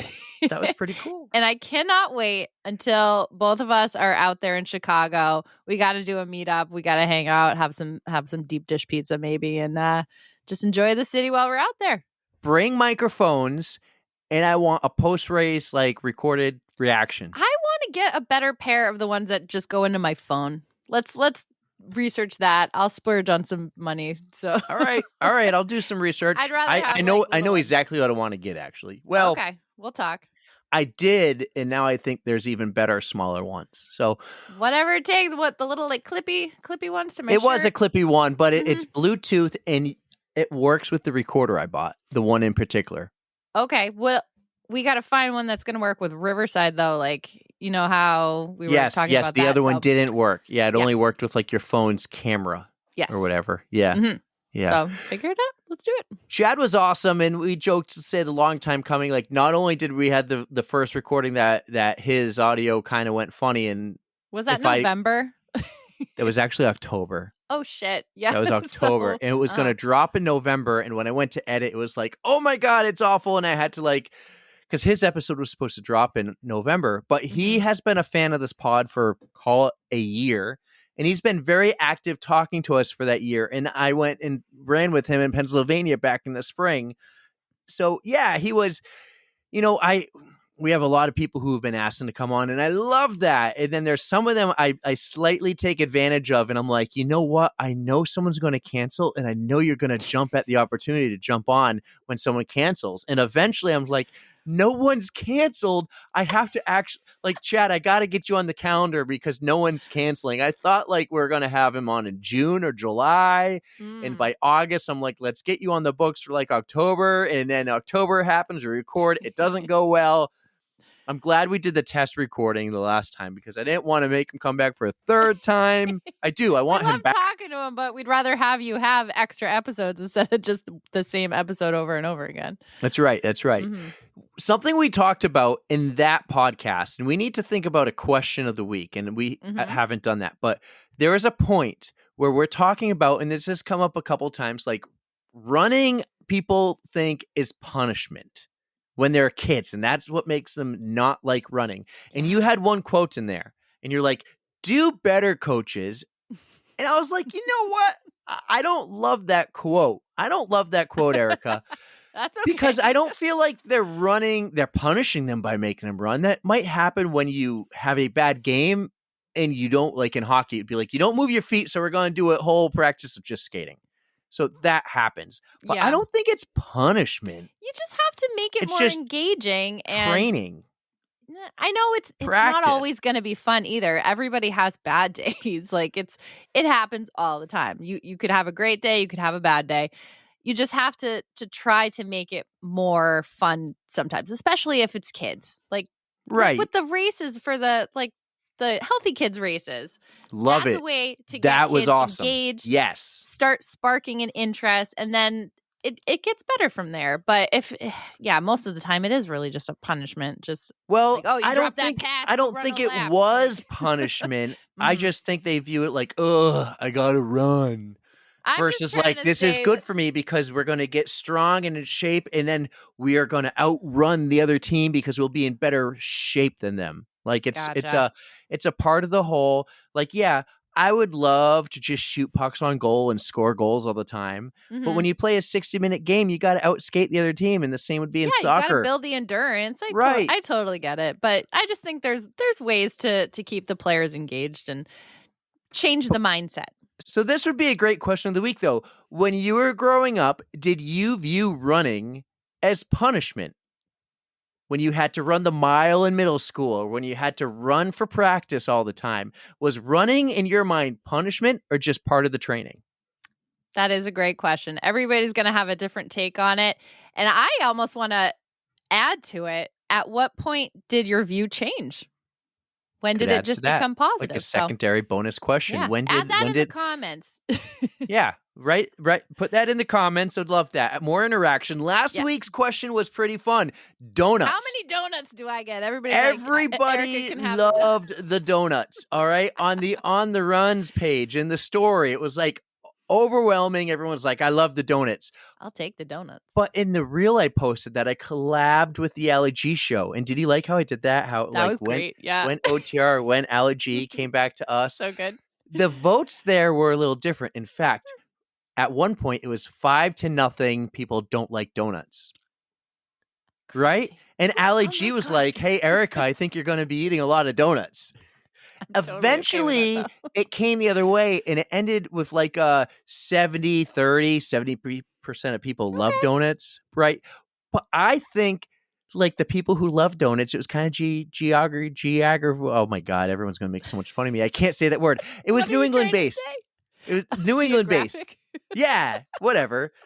Versus maybe the people who didn't love the donuts were those people in the armpit of America, New Jersey. Well, we're not talking where just Ali G's Dunkies, from, dude. The people have great donuts everywhere. I don't know, but hey, I think it was more geography. Oh my God, what's the word I'm trying to say? Geographical. It was more geographical. Yeah. Yeah, New England loves their donuts. Feel free to send me your donuts. I'll take them in my pants. New England runs on Dunkin', as they say. Mm-hmm. Dunkin' Donuts. That's also coffee. I don't do coffee. Me neither. That could be a question. How many people drink coffee? Coffee talk. That was a lot of fun. And don't forget, check out the Ali G show. Today's episode or yesterday's episode is a solo episode. You guess what we're calling that? You know how we call her episode Tracks? Is it like a solo album? It's a single. It's a new single. Yeah, it's a new single. It's a solo single episode. Ask Her Anything, and there's a poll in there. One of the questions was NSYNC or Backstreet Boys, and that's the poll because on Spotify you can do polls. Real quick, NSYNC or Backstreet Boys, Erica? NSYNC. Hands frickin' down. And did you see who on NSYNC did something really cool last week? Yeah, damn right I did. Yeah. Justin Timberlake. So have you been following this for a while? Yes and no. So I've actually been following the bike parade it's in Portland, Oregon, I believe, it's called the Bike Bus. The Bike Bus. Yes. I've been seeing that all over, and it's just so heartwarming to see this big group of kids blasting music on their way to school. It is the cutest thing. So the PE teacher is named Sam Balto, Balto. I think I'm pronouncing it right. Sounds right. He started this bike bus, and apparently Bike Bus is growing huge across the country. Oh, great. Right. It's like going everywhere, and he's helping other communities start this. And so he made a post earlier in the school year, I want to say, and he says, hey, Justin Timberlake, we want you to come to our bike bus. And wherever he is, you said Oregon, Justin had a concert there last week. And he says, you're in town this week, and we will do the bike bus any day you can when you can be there. And he showed up to the call. JT showed up. I love to give you shit about Justin Timberlake, but this I'm going to give a huge kudos. If it's on Strava, I'm going to kudos that 1,000 times. He showed up to the bike bus. It was so cool to see all the kids, all the parents, all the teachers, all the staff. And then a lot of them got invited to the concert. And Justin Timberlake even talked about it during the concert, pointed at Sam Balto in the concert and said, you are the man. It was so cool to see. They're playing the music. I got that feeling inside my soul. Something like that, right? It's from, what's the movie? It's from Trolls. It's from Trolls. It was so cool to see. I was that was a moment I was kind of I really hope he does this. And the internet did its freaking job, man. that is what the internet is really for. That's what it's for. I That's love what to it's see for. it. So That's why I love heartwarming. the internet. For those good things, those good heartwarming moments. Absolutely. To see the bike bus get Justin Timberlake to show up, and to see Sophie Powers run 48 hours on a treadmill, and to see Stoolie around the world as Erica goes to concerts and puts Stoolie in bathroom stalls of the ladies' room. Well, Megan and Jason have been doing a way better job than me. Stoolie went to like Egypt in the Sahara they're Desert. actually traveling somewhere. I just went to Boston. And didn't someone just put Stoolie on the I think it was Megan and Jason. They were, what's the big dam in Nevada? Like outside of Vegas. The Hoover? The Hoover Dam. I think he was at the Hoover Dam. Yeah. Amazing. Oh. Julie is getting around, you guys. And I just put in an order for more stickers. So if you guys want some, reach out. We'll get them sent out to you. I know Patrick, I didn't forget. They just came in on Saturday. So I'll hook you up. Allie G wants some. And I said, Allie G, I can send you some, but you need to get your own stickers. That was our conversation today. does. Like we had that conversation We'll do today. a fair trade. Give me one of your stickers. We can, I would yeah. give her mine anyway. But I still want an Allie G sticker. Well, awesome, E-Ham. Oh my God, E-Ham. Awesome, 6-star. You haven't called me that in a long time. I know, because you're 6-star now. What a week. Hey, the people want to know. All right. What? Sad news, but you got to tell them. You got to tell them. What? You got to tell them. Tell them what? You were really hoping on Thursday for some good news. Oh yeah. I am not running Boston this year, but that is okay. Well, wait. What? You're not running Boston for Poland Spring. Well, there's still a chance. As far as I know, there's still a chance. Well, who knows? As far as I know, at least with Team Poland Spring, I am not running Boston. Right. Maybe somebody has a bib. Maybe someone listening is like, dude, you like know this how to 6-star just girl. take my mood and just like, it's a roller coaster. Like, quit it. Maybe. But maybe someone could. If it doesn't happen, I'm going to be right there with you guys at mile 19, cheering everybody on, because that is the place to be if you don't get to run. It's so much fun. We're going to be yelling and making noise with our megaphones and having a blast. So It'll be fun. Boston Weeks is going to be a blast. Man, I have some work to do to organize this. If there's anything I have over 15, like 18 requests from people who for the fundraising part, and then just scheduling the actual Boston Weeks interviews. Fingers crossed, we're working on a really big guest. Yes. And no, his name is not Big Z. I would love to get Big Z. But we have Chad to thank for that too. So that is Big Z. We got Chad Zimermann. There we go. But what a great week. Hey, no On the Runs Thursday, because on Thursday, if all goes well, you'll get episode 1 of the recap. Don't forget to check out the Allie G show. Track 4 just dropped yesterday with her solo single. Monday Night Media is rolling, you guys. This is going to be fantastic. We haven't really done this in forever. We've never done just a Q&A episode, but we should do one of those. Q&A only episode. Sure. We need to do that. Would you guys be up for that? Like, I'm talking, Allie G had over 30 questions. And when we did this in the past, like, I know it was episode like 7, but we only got like 3, and I had to make up the rest. But they didn't know that until just now. Should we do a AMA? And should it be a solo Erica only AMA and an Eric only AMA, or one together? What do you guys want? Leave it in the comments. Tell us, because I looked at some data. About 40% of you listen this late in the podcast. I found some data. So you 40%. Thank you. What do you want? Do you want AMA for the two of us together, or solo Lena episodes together? Right. What do you want? What do you want? And don't forget to follow on Instagram. Subscribe to the YouTube channel. Thank you. We are finally over 100 subscribers. I have 3 videos already preloaded, and there'll be more preloaded, and we'll get an epic drop later this week. Follow on TikTok so Tara Pterodactyl can still have a job. Thank you so much for your support. Thank you for being awesome. 6-star Erica, you're a rock star. Take us home. Eric already covered everything I was going to say, except for thank you for listening. You know we love you. Don't fear the code brown. And don't forget to stretch.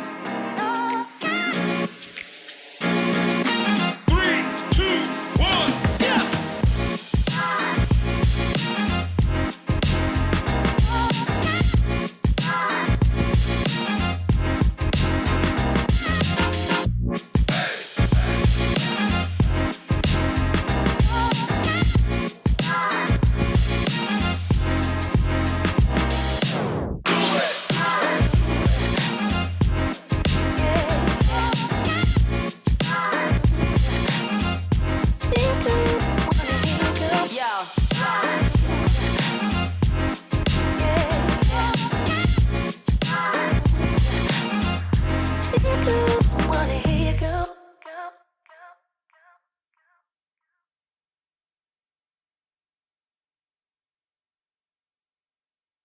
Let's try to do this in 10 minutes. It's All 9:10. right.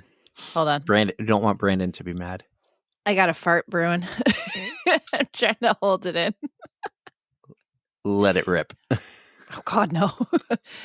That would be the one time I shit my pants and it would be live on the podcast.